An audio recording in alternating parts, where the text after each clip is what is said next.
Unlike Chris, who just rocked up with no script, I am fully scripted. I've got a lot of information to get through, and unfortunately, with what I've done and the depth of law that I engaged in and the seriousness of it, I had to get deep into it. So we're going to get deep into it today, but you look like an audience that can handle that. So let's go with it then. So let's get this right so you get me. So I've titled the start, Understanding the Basics. For those in the audience and online who would like to follow along with my talk, I have a dedicated webpage for this event. And you can find it by going to my website, capillaryway.com/paradigm.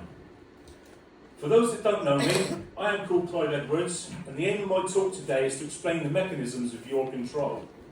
This subject matter can be complex. You will see that we all have a choice in the control system. We can be one of two positions.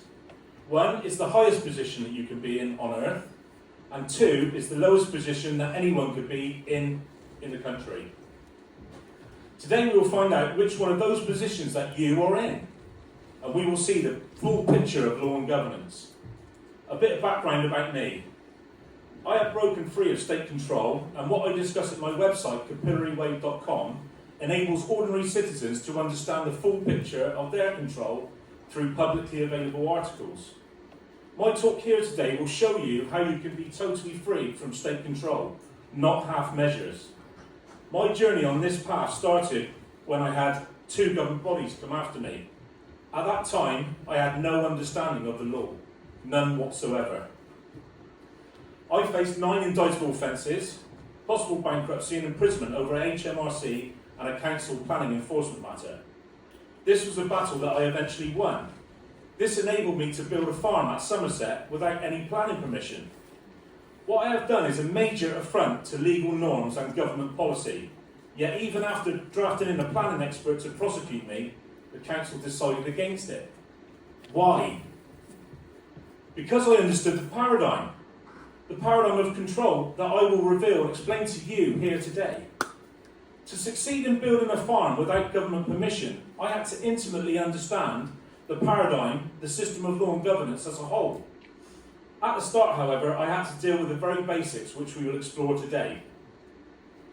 Starting with the basics means doing proper due diligence. I could not take anything for granted or assume that I knew something. I was prepared to alter my position based on the evidence.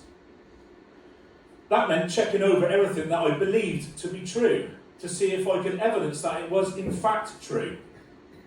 To build a solid defence against the state, you have to start with a solid foundation of facts and evidence. Once you have this, you can build on it and start to challenge whatever government policy that you have allegedly contravened.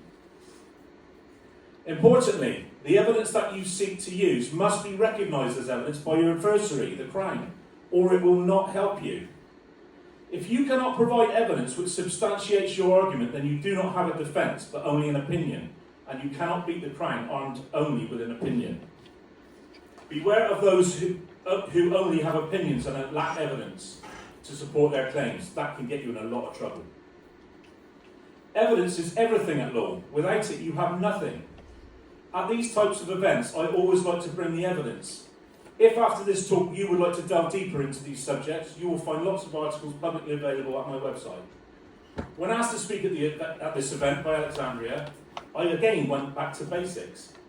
This event is titled Pathway to a New Paradigm. So I looked at what the word paradigm means.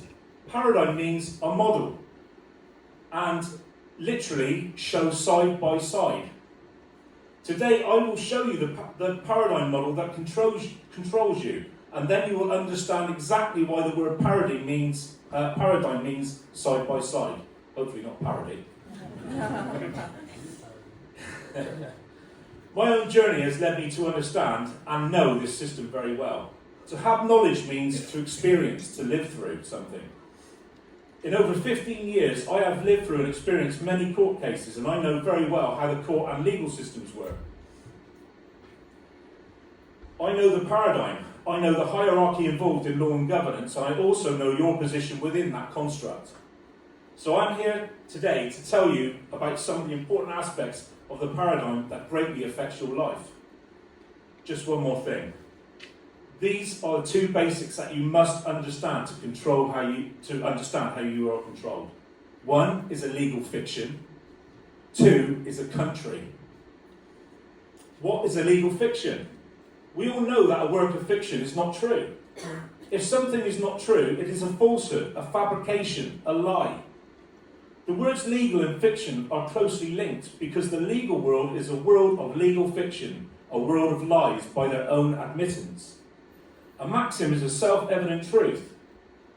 Here are some legal maxims which explain that legal fictions are lies.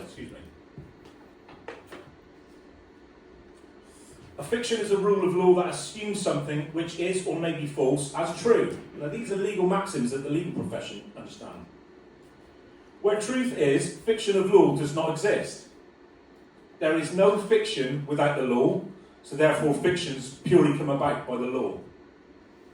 Fictions arise from the law and not law from fictions. Clearly then, even the legal profession admits that legal fictions are lies, which should pose some interesting questions in your mind. Something that is a legal fiction cannot show up at court and defend itself or prosecute a claim. Anything that requires a representative to act for it or to appear as it at court is a legal fiction. This is an extremely important fact to consider, especially when one considers that all court summonses are an invitation to appear. Tesco is a good example of a legal fiction. It is not real and cannot turn up at court. Tesco cannot take a witness box or give a witness statement. Tesco cannot do these things because Tesco is a company, a fiction of the law, a body corporate. It does not exist in reality, which is why Tesco will need a representative to speak for it at court. We can see the slide here that what the word fiction means. It means invented in the mind, a fabrication, artificial, it means deception, and the Bible describes the biblical term for legal fictions is graven images. So when you see the word graven images in the Bible, it's the biblical equivalent of legal fiction. What is the country United Kingdom?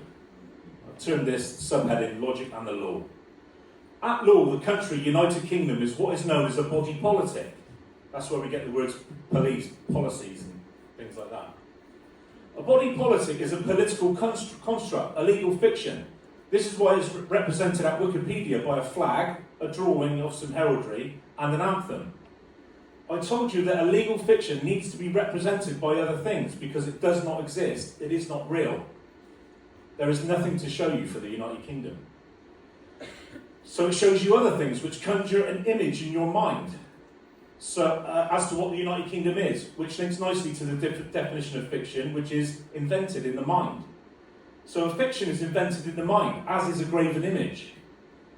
Because the United Kingdom is a body politic, your own local council, which exists at law in the United Kingdom, will also have to be a body politic, and it is evidenced at Section 2 of the Local Government Act 1972. In that act, it states that a local council is a body corporate.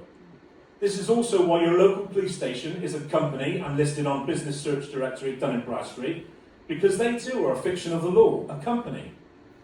And this is why every person that appears at court for summary and indictable offences in the United Kingdom are also seen as a body corporate, as stated at Section 2 of the Interpretation Act 1889. Law and governance has to be logical. It has to be A plus B equals C, and to me that makes logical sense. Because if the country, United Kingdom, is a legal fiction, then it makes sense to me logically that everything in it and associated with it would also have to be legal fictions too, and it is, as the evidence proves.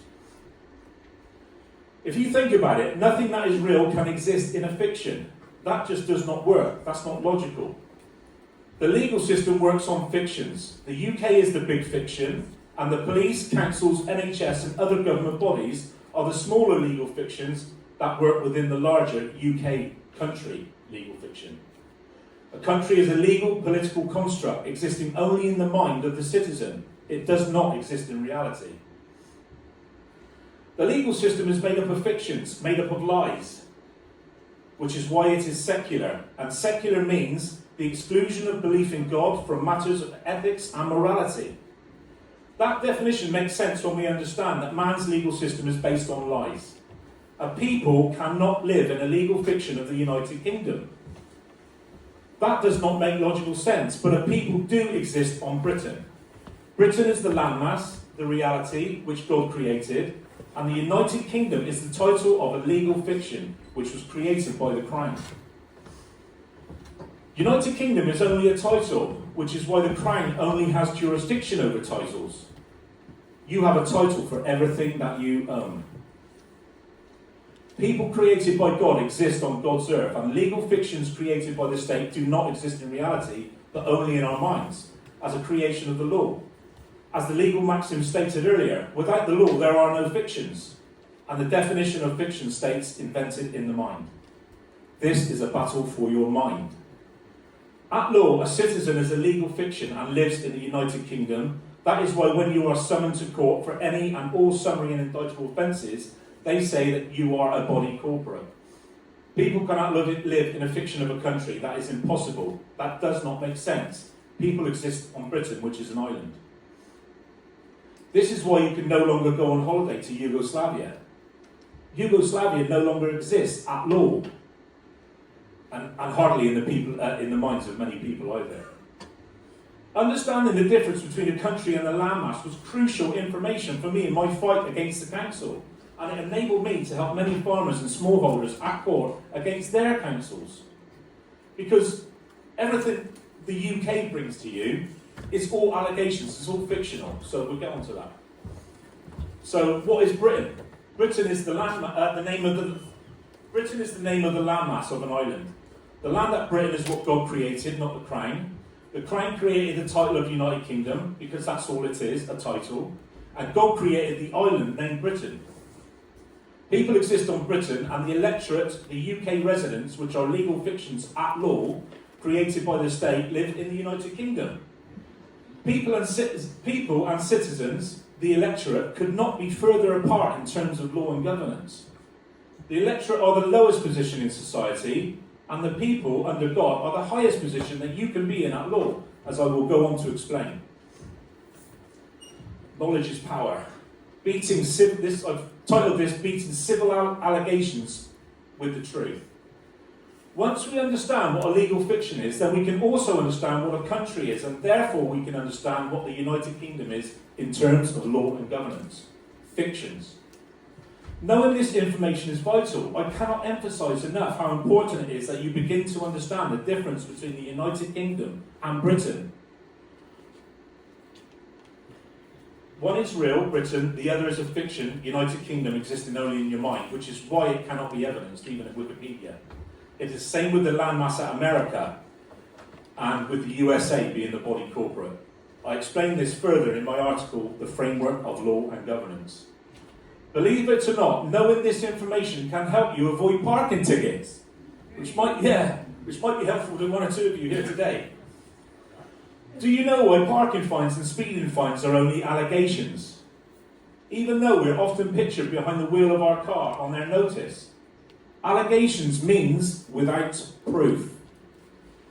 Allegations means without proof, because how can there be proof that you parked your car in a postal address in the United Kingdom when the United Kingdom is a legal fiction and only exists in your mind at law? Go and check your parking fine and you will see that they claim that you parked in a UK postal address, postcode and all. This is why belief and conviction mean the same thing. The car parking company representatives need your belief, your conviction, that you did the alleged activity at a postal address in the United Kingdom, which is impossible, unless of course you are convinced, convicted and believe it to be true. Do you believe a lie?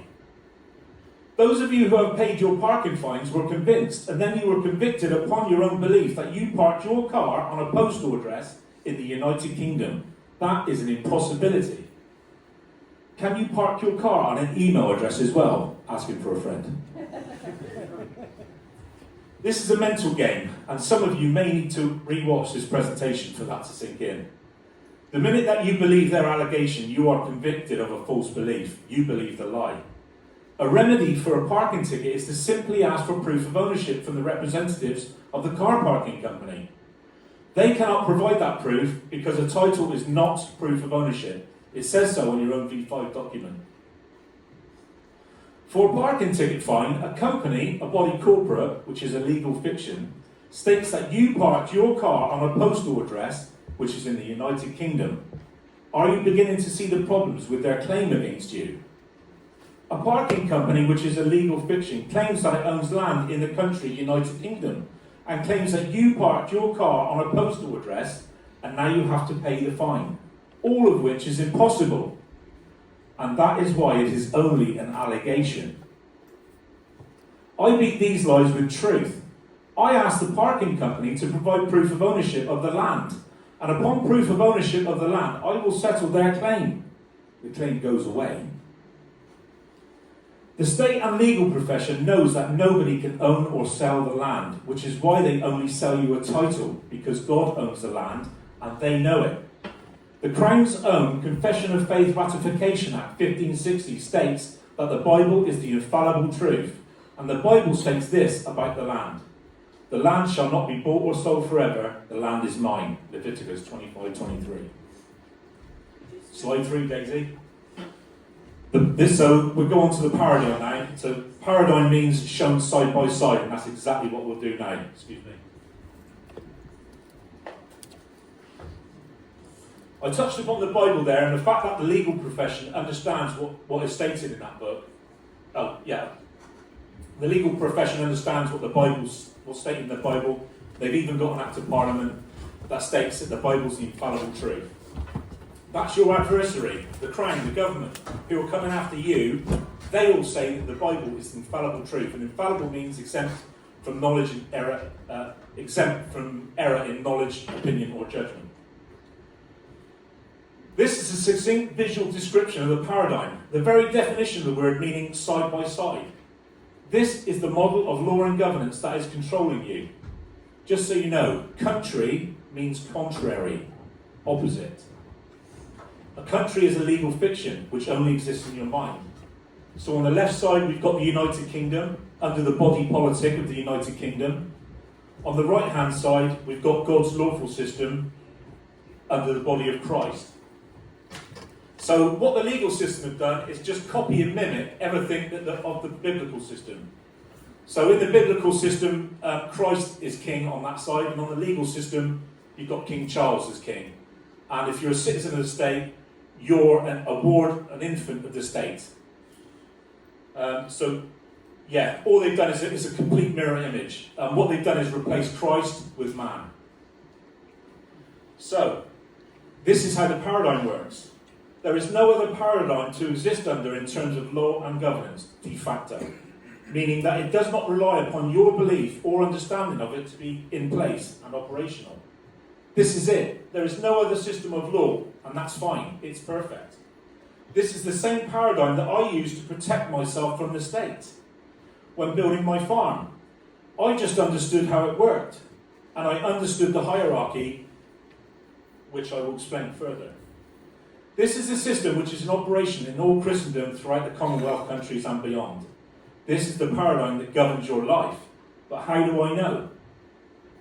I know because I have lived experience of it, and of course, therefore, I can prove that this is the paradigm that controls everyone, that controls you. To prove the two systems of control, we need to look no further than the key offices of state, which evidences this twin paradigm. The king wears two crowns of office to signify these two separate, distinct paradigms of governance between man and God. Two crowns of office for the two different jurisdictions, the lawful jurisdiction of God and his people, and the legal jurisdiction of man, the king and his subjects. So on the lawful side of law and governance, the king wears the St. Edward's crown at his coronation ceremony.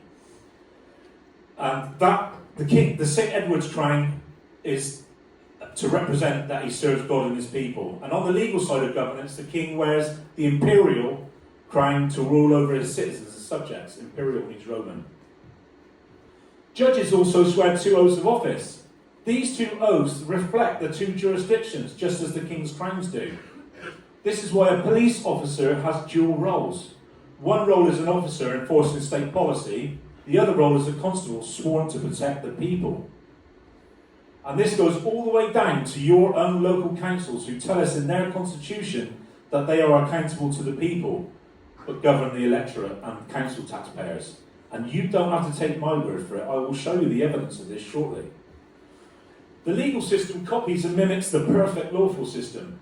The legal system of the United Kingdom and Commonwealth is run under civil law, which is Roman law, which is why the king wears an imperial crown. Civil law, by definition, means secularly organised. Secular means, and I quote, belonging to the state, exclusion of belief in God from matters of ethics and morality. If you are a state citizen, then by definition, you belong to the state. We know that the government are immoral and lack ethics, and we can see this with our own eyes in the world today. Government is immoral by definition and stands in direct opposition to Christ. Contrary, anti. Man's secular legal system is in opposition to Christ. It is the other paradigm. And now the two systems are side by side. You can see why. It is lacking a belief in God. It is immoral because it has replaced Christ at the helm with man. See my related article, Dear Christian Countrymen, which goes into it in a lot more detail. A country is contrary to the lawful jurisdiction of God. It is secular and is a graven image, a legal fiction existing only in your minds. And that is why the Bible states this at Ezekiel 20:32. And that which cometh into your mind shall not be at all that ye say, we will be as the heathen, as the families of the countries, to serve wood and stone. Wood and stone in the Bible is idols. So slide 4, Mendip District Council's constitution. So we've gone through the big picture there. We're going to bring it right down now to your guys' councils and their constitutions. Their law document that they're governed by. So a council's constitution is what governs them. It doesn't govern you. It's their Bible. So all you need to do, I say all you need to do, there's a little bit more to it than that, but you need to pluck their words out of their constitution to evidence which side of the paradigm you're on. So, let us now see the evidence in this local council's constitution as promised. If you cannot see the slide in the room, I will read out parts of this constitution, and of course I have a webpage to go along with this talk at capillary.com/paradigm, which evidences these documents. So, at section C in this Mendip District Council's constitution there, it says, to find ways of effectively and regularly communicating with the electorate and the people of Mendip. Now, without some of the knowledge and information that I've shared, it would be very hard, I feel, to understand and recognise these two jurisdictions in that constitution. It goes on to say, to explore ways of being accountable to the electorate and the people of Mendip.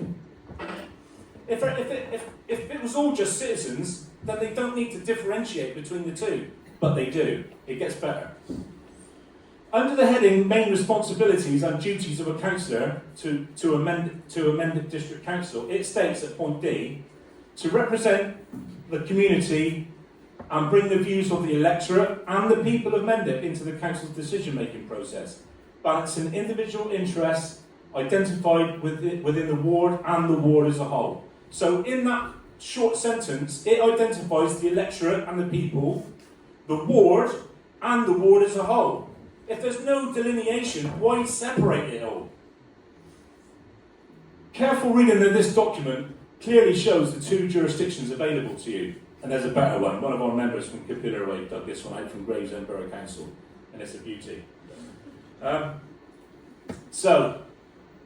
think they're here in the audience as well. So at Gravesend Borough Council says this: allow local people to have a real and informed say about issues that affect them.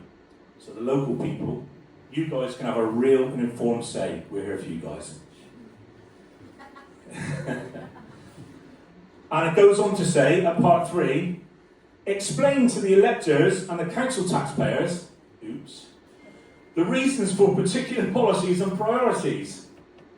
So they explain, like, to these guys over here, the council taxpayers, hey guys, this is what's happening, deal with it. Over here it's like, how can we help you, people? This is in their own constitutions. And this type of evidence is what I dug out of my local council's constitution and stuff that, and let them have it, if you know what I mean. So here we clearly see the two jurisdictions of state in a council's constitution. These are the very basics of law and governance that I spoke about at the start. If more UK citizens understood this, they would no longer wish to be a UK citizen. I became free of government control because I understood this. Excuse me.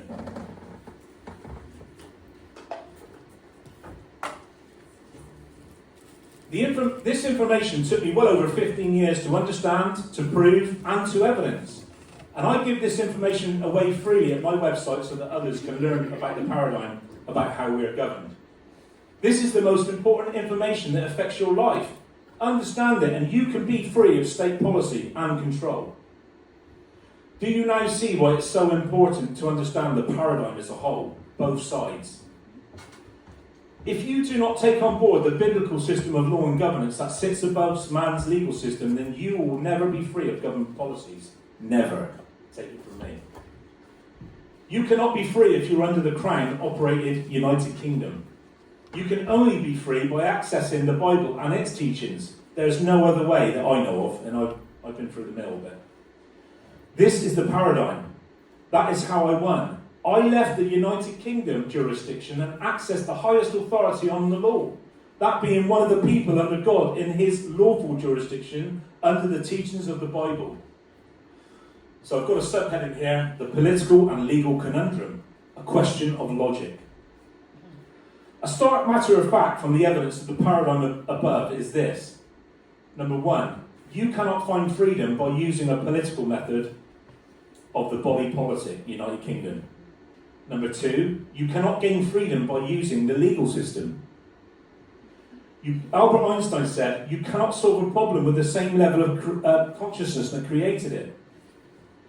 In other words, you cannot solve a political, legal problem using political, legal systems. Or put yet another way, you cannot solve a secular problem built on lies with yet more lies. To solve a secular, political and legal problem, you can only use the lawful system under God. That is what I did. If you are a state citizen, then you are what is known as one of the electorate, a commoner. A citizen belongs to the House of Commons and is a subject of an earthly king. A third-class citizen, the lowest position at law you can be. The highest position at law you can be is one of the people under God. Clearly then, there are two systems of law, but they are not equal. There is a hierarchy, which I will show shortly. But first, let's see the evidence that the legal system regards the biblical system as the highest authority on the law. Slide 6, the evidence of hierarchy. So here we got Charlie Boy. He wears two crowns of office, as we've examined. And you've only got to look at the monarch's coronation ceremonies to see how actually just steeped in biblical knowledge that is. Then we've got we're quite close to the House of Parliament, which is probably why I feel a bit uncomfortable today, but the House of Parliament, they have prayer sessions at the start of each day.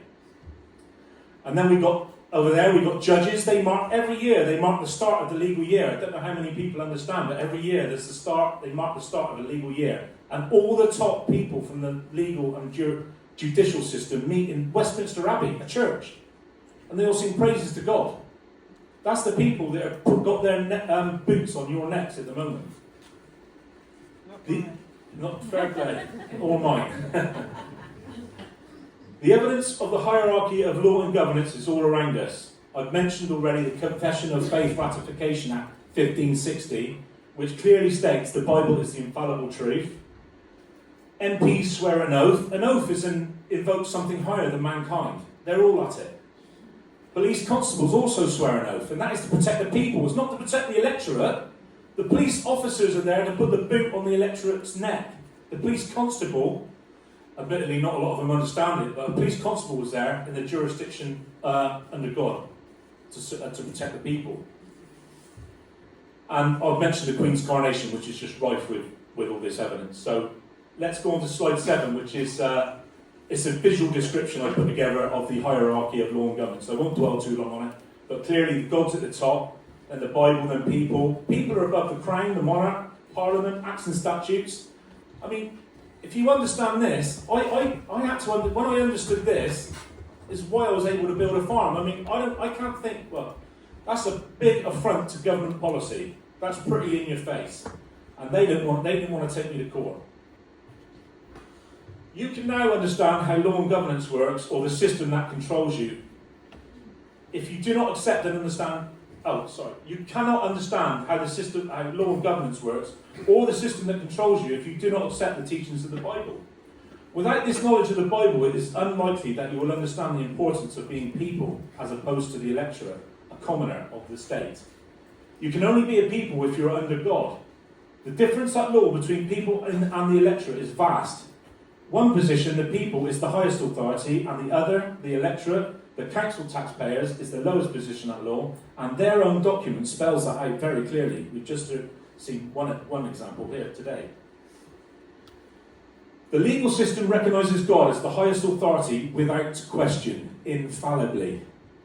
Your state adversaries admit at their ceremonies, their acts of parliament, and oaths that God and the Bible are supreme. Now that we have seen the two systems side by side, the paradigm, let us look at your position within it. This might be a bit of fun, but it might not.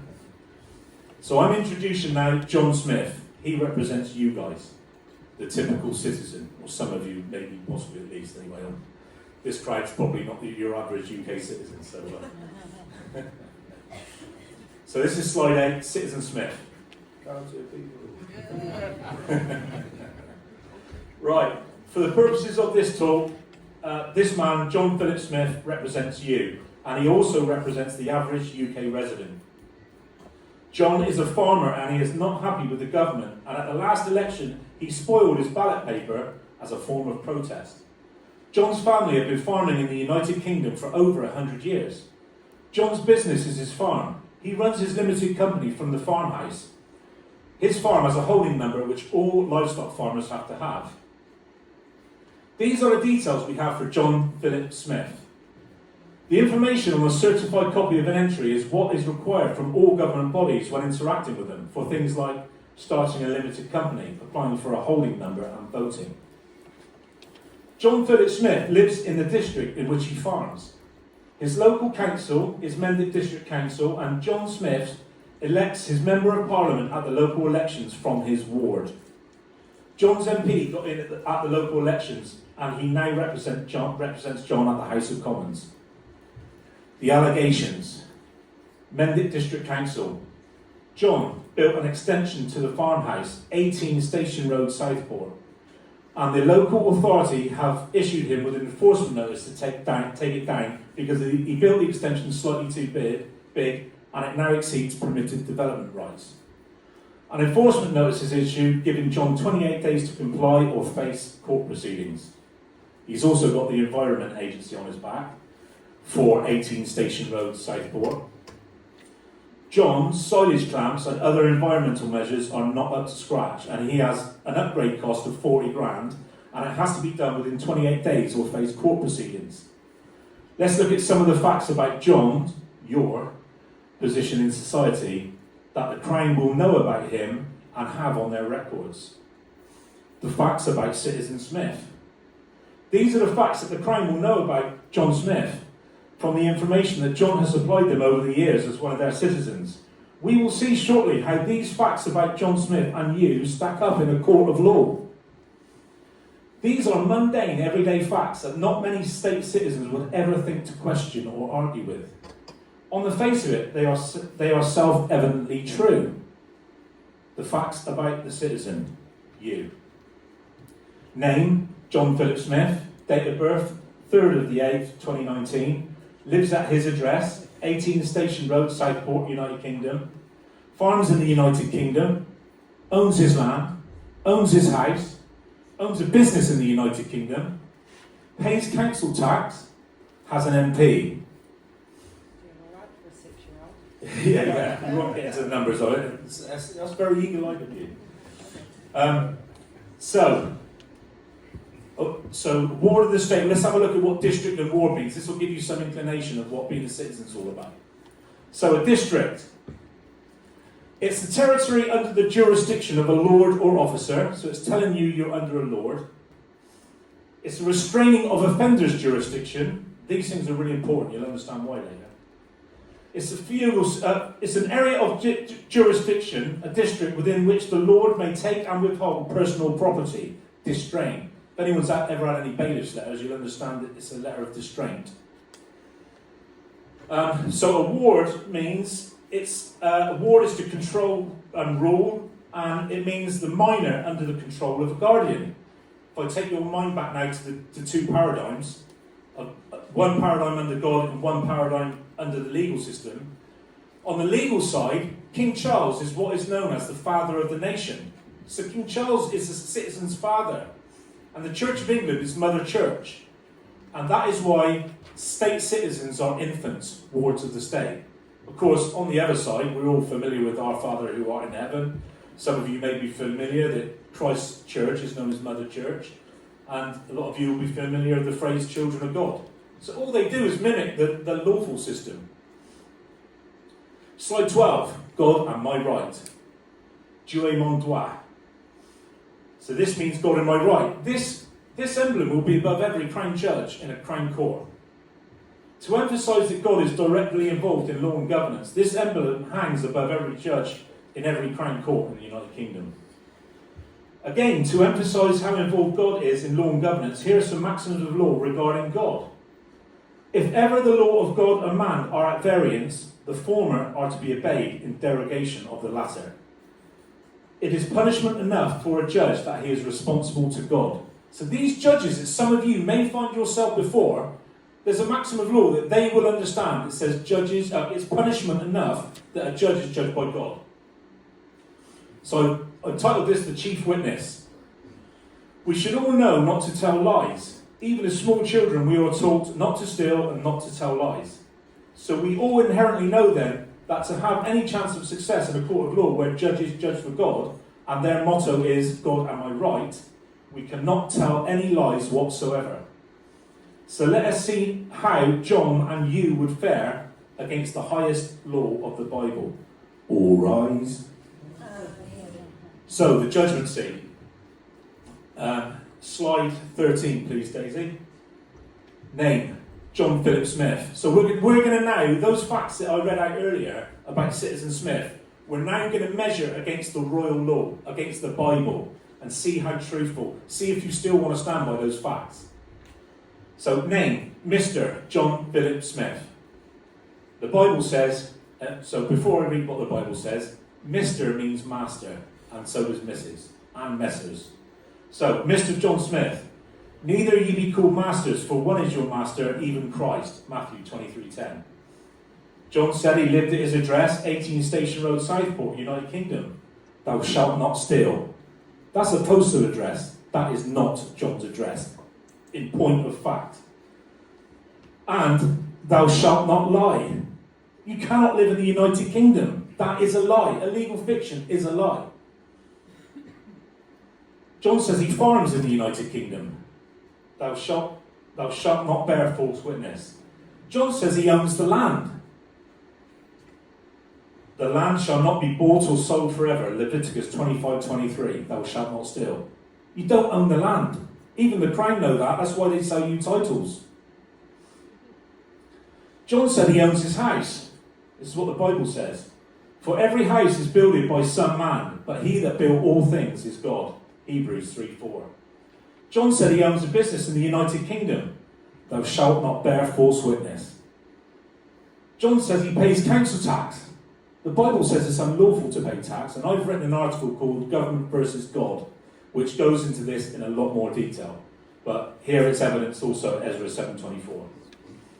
John has an MP, and the Bible says, and call no man father upon the earth, for one is your Father which is in heaven. Matthew 23:9. So if you've got an MP, you're a subject of the king. So you've got your father. Oh dear. You and John are falling flat on your face. Is it any wonder so many lose at court? The Crown uses our ignorance of the Bible against us. The legal system stands in opposition to God and the Bible. It is secular. Everything that the Bible tells us not to do, The Crown gets us to do. The legal system is an inversion of the biblical system of law. The legal system is lacking in ethics, morality, and the belief in God, and perhaps you can now begin to see why. The average UK resident stands no chance in court. The only chance commoners have of beating the legal system is to step out, is to step under the royal law of the Bible, under God, as I have done. Mr. Smith's paradigm problem. The Bible is the highest authority on the law without question. Mr. Smith is a citizen of the country United Kingdom. He is a subject of the king, and therefore broke the very first commandment, have no other gods before me.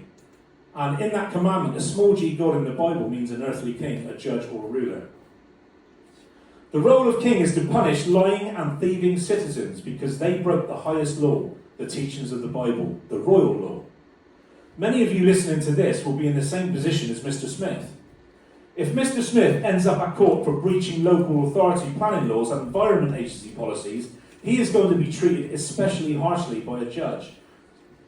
That judge is for God, because that judge is directed by the royal law to treat him harshly, as seen here at Ezra 7:26. And whosoever will not do the law of thy God and the law of the king, let judgment be executed speedily upon him, whether it be unto death, or to banishment, or to confiscation of goods, or to imprisonment. So the Bible states, if you're a subject of the king, you've already broke the first commandment. You've turned your back on God, so that's gone. That jurisdiction is gone. Now you're under the king. And the Bible says, if you won't do my law, and you won't do the king's law, you're in a world of trouble. And this is what happens to most citizens. I see it every day, plastered all across social media. So you've refused to do God's law, and now you're not doing the law of the king. And no man can be a law unto himself. You're going to be under one or the other. There's nowhere else to go.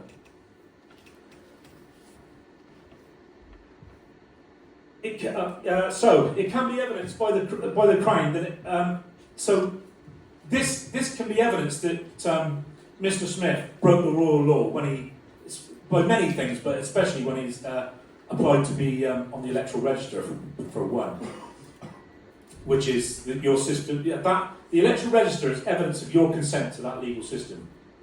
So if we can go to slide 6, Daisy, you who are torn. Now, to attorn means, this is what the word attorn means, to turn from one lord to go serve another lord. So that's why there's an attorney general in the legal system. He's there, he's the general in charge of all of the attorneys. He was one of the first guys that I wrote to when I started to work some of this stuff out.